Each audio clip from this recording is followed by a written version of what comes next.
বন্ধুরা, HTML এর ধারাবাহিক টিউটোরিয়ালের তৃতীয় পর্বে সবাইকে স্বাগতম। এই পর্বে আমরা শিখব টেবিল ডিজাইন।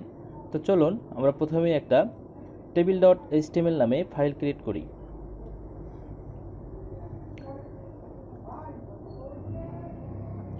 ফাইল ক্রিয়েট হয়ে গেলে আমরা আগের মতো আমাদের নির্ধারিত টেক্সট এডিটরে বা HTML এডিটরে আমরা ফাইলটাকে এডিটের জন্য বা কোড লেখার জন্য নিয়ে নিব।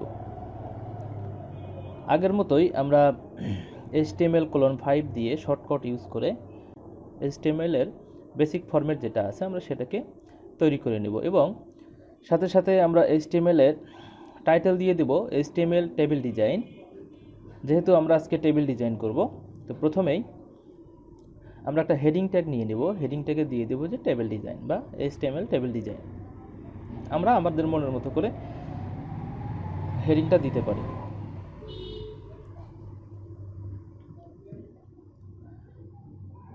এবং আমরা জানি যে টেবিল ট্যাগ বা টেবিল তৈরি করতে গেলে আমাদের টেবিল ট্যাগ ব্যবহার করতে হবে। টেবিল ট্যাগটা হচ্ছে আমাদের ডাবল ট্যাগ। আমরা প্রথমেই টেবিল ট্যাগ শুরু করব এবং শেষ করব। দেন টেবিল হেড, আমরা একটা ট্যাগ আছে টেবিল হেড, প্রথমে আমরা ব্যবহার করব। টেবিল হেড ব্যবহার না করলেও চলে, তবে কোড শেখা থাকা বা ট্যাগ শেখা থাকা জরুরি। আমরা টেবিল হেডের মধ্যে টিআর ট্যাগ ব্যবহার করব। টিআর মিনস হচ্ছে টেবিল রো, এবং টেবিল রোর ভিতরে আমরা টিএইচ ট্যাগ ব্যবহার করব। টিএইচ ট্যাগ হচ্ছে টেবিল হেড বা টেবিল হেডার বলা হয়, এবং এই টেবিল হেডার কলাম হিসেবে থাকে, একটা টেবিলে কলাম হিসেবে থাকে। টিআর তে বোঝাচ্ছে একটা রো, একটা রোর ভিতরে হচ্ছে আমরা এখানে নিলাম 6টা কলাম। 6টা কলামে আমরা 6টা নাম দিয়ে দিলাম। প্রথমে দিলাম আইডি, পরে নেম, রোল, সেমিস্টার, ডিপার্টমেন্ট, এবং আর একটা লিখে দেবো আমরা অ্যাকশন। আমরা টেবিলটাকে ওপেন করলে দেখা যাবে যে একটা রোর মধ্যে আমাদের হচ্ছে 6টা কলাম, এবং আমরা প্রত্যেকটা আমরা যেগুলো দেখতে পাচ্ছি প্রত্যেকটা এক একটা আলাদা আলাদা কলাম। এবং টেবিল হেড ট্যাগের বাহিরে বা টি হেড ট্যাগের বাহিরে আমরা হচ্ছে টি বডি নামে একটা ট্যাগ নিব। এই টি বডি ট্যাগও আমরা যদি ইউজ না করি তাতেও কোনো ক্ষতি হবে না, তবে এভাবে ব্যবহার করা ভালো। আমরা এখানেও একই নিয়মে টেবিল রো তৈরি করব এবং টেবিল টিডিতে মূলত বোঝাচ্ছে টেবিল ডাটা। এখানে আমরা উপরে নিয়ে 6টা কলাম এবং আমরা এখানে নিব 6টা কলাম। এই কলামের মধ্যে আমরা ওই ধারাবাহিকতা অনুযায়ী আইডির জায়গায় আইডি, নেমের জায়গায় নেম, তারপর রোলের পাশে রোল, ঠিক সিরিয়ালভাবে লিখে দিব। টেবিল আমরা ব্যবহার করে থাকি বিভিন্ন ডাটা রাখার জন্য, স্টুডেন্টের ইনফরমেশনগুলো রাখার জন্য। এইগুলো আমরা ব্যবহার করে থাকি ওই সময় যখন হচ্ছে ডেভেলপমেন্টের প্রয়োজন পড়ে। টেবিলে আমরা ডাটাগুলোকে শো করায় থাকি। আমরা লাস্টে দেখতে পাচ্ছি যে অ্যাকশন নামে যে কলামটা আছে সেই কলামের মধ্যে আমরা রাখবো এডিট অপশন এবং ডিলিট অপশন। অবশ্যই আমরা এই দুটাতে লিঙ্ক দিয়ে রাখবো। আমরা জানি যে লিঙ্ক ট্যাগ আমরা তৈরি করি অ্যাঙ্কর ট্যাগ দিয়ে। এখানে অ্যাঙ্কর ট্যাগের ভিতরে একটা এইচআর অ্যাট্রিবিউট আছে, যেখানে আমরা কোনো লিঙ্ক আপাতত দেই নাই। আমরা ফাইলটাকে সেভ করে ব্রাউজারে ওপেন করে দেখব যে এটার আউটপুট কেমন আসে। আমরা এখানে নিয়েছি দুইটা রোর মধ্যে আমাদের কলাম আছে 6টা করে। আমরা দেখতে পাচ্ছি যে টেবিল নিয়েছি, টেবিলে কোনো বর্ডার আসে নাই। তো আমরা এই টেবিলে বর্ডার শো করানোর জন্য কিছু অ্যাট্রিবিউট আমরা ব্যবহার করব। অ্যাট্রিবিউট ব্যবহার করলে টেবিলে বর্ডার এবং বর্ডারের মাঝখানে হচ্ছে আমাদের সেল প্যাডিং বা সেল স্পেসিং যেগুলো আছে সেগুলো আমরা ব্যবহার করতে পারবো। আমরা এখানে লিখলাম টেবিল ট্যাগের ভিতরে বর্ডার ইকুয়াল 1, তার মানে 1 পিক্সেল অনুযায়ী আমাদের প্রত্যেকটা রো এবং কলামের বর্ডার চলে আসবে। এবং আমরা দেখতে পাচ্ছি যে এখানে ডাবল ডাবল দেখা যাচ্ছে। আমরা এটাকে দূর করার জন্য এটা অবশ্যই টেবিল ট্যাগের ভিতরে লিখতে হবে সেল স্পেসিং। সেল স্পেসিং মূলত বোঝাচ্ছে আমাদের যেখানে স্পেসগুলো আছে সেলের প্রত্যেকটা কলামের বা রোয়ের, সেগুলোকে 0 করে দিবে। আর যদি আমরা বাড়ানোর প্রয়োজন মনে করি সেক্ষেত্রে সেখানে বাড়ায় দিব, তাহলে ওগুলো আরও ফাঁকা হয়ে যাবে, বেড়ে যাবে।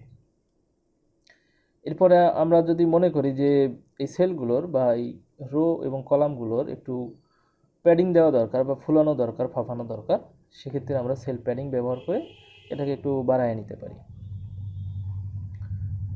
তো বন্ধুরা, আমরা এখানে দেখতে পাচ্ছি যে এখানে ডাটা শো করছে আমাদের একটা রো, আর উপরের যে রোটা আছে সেটা মূলত হচ্ছে আমাদের হেডিং আকারে আছে, আর নিচেরটা হচ্ছে টিডি টেবিল ডাটা হিসেবে আছে।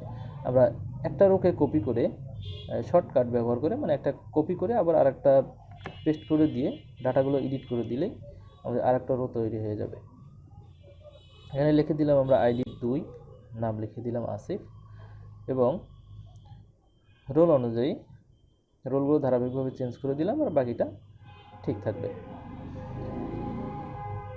ঠিক একই নিয়মে আমরা কপি করে আরেকটা পেস্ট করলাম এবং আইডি এবং ইউজার নেমগুলো বা নেমগুলো চেঞ্জ করে দিলাম, এবং আমরা ফাইলটাকে সেভ করে নিয়ে আউটপুটে দেখতে পারি যেখানে তিনটা টোটালে হচ্ছে আমাদের 4টা রো। প্রথমে হচ্ছে হেডিংটা সহ নিচে 3টা রো, টোটালে 4টা রো আমাদের এখানে আছে, এবং 4টা রোতে 6টা করে কলাম আছে। তো বন্ধুরা, আমরা যদি বর্ডারটাকে একটু বাড়ায় দিই, 20 পিক্সেল করে দিই, তাহলে দেখতে পাবো এখানে 3D একটা বর্ডার শো করবে টেবিলে। মানে ডিজাইনটাকে সুন্দর করার জন্য আমাদের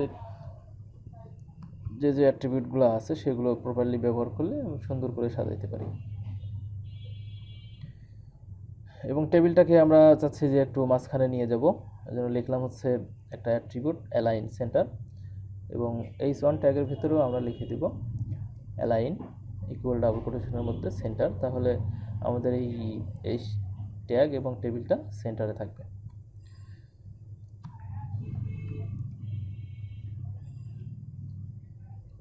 তো বন্ধুরা, টেবিল ট্যাগের আরও কিছু অ্যাট্রিবিউট আছে, আমরা সেগুলো একটু দেখে নিই। একটা হচ্ছে বিজি কালার। আমরা যদি এটা কোনো রোতে ব্যবহার করি তাহলে দেখা যাবে পুরো রোটা ব্যাকগ্রাউন্ড কালারটা চেঞ্জ হয়ে গেছে। আমরা একই নিয়মে যদি আমরা এই কলামগুলোতে ব্যবহার করি, প্রত্যেকটা টিডি অথবা টিএইচে ব্যবহার করি বিজি কালার, তাহলে প্রত্যেকটার কালার একটাই চেঞ্জ হবে। এখন আমরা দেখব যে সম্পূর্ণ একটা রোর ভিতরে একটা টিডি দিয়ে কিভাবে কাজ করা যায়, যেটাকে আমরা বলে থাকি কলসপ্যান। কলসপ্যানের কাজ মূলত হচ্ছে আমরা রো নিব একটা, এবং সেই একটা রো সম্পূর্ণ 6টা রোর 6টা কলামের জায়গা দখল করবে। তো আমরা প্রথমেই শুরুতেই নিলাম টেবিল হেড ট্যাগের ভিতরে, টি হেডের ভিতরে একটা রো তৈরি করলাম, রোর ভিতরে একটা টিএইচ নিলাম, এবং এই টিএইচে একটা হেডিং দিলাম হচ্ছে স্টুডেন্ট ইনফরমেশন, আর আমরা এখানে লিখে দিব কলসপ্যান ইকুয়াল 6। তার মানে আমাদের টোটাল 6টা কলাম দেওয়া আছে। 6টা কলামকে একসাথে করার জন্য আমরা কলসপ্যান 6 লিখে দিলে সম্পূর্ণ মিলে একটা রো এখানে আমাদের তৈরি হবে। একটা রো 6টা কলামের জায়গা নিয়ে নিছে। তো বন্ধুরা, এইভাবে আমরা চাইলেই ডিজাইনটাকে সুন্দর করতে পারি, এবং এখানে আমরা দেখতে পাচ্ছি যে 8 সেমিস্টার সবগুলো আমরা একত্রে করব।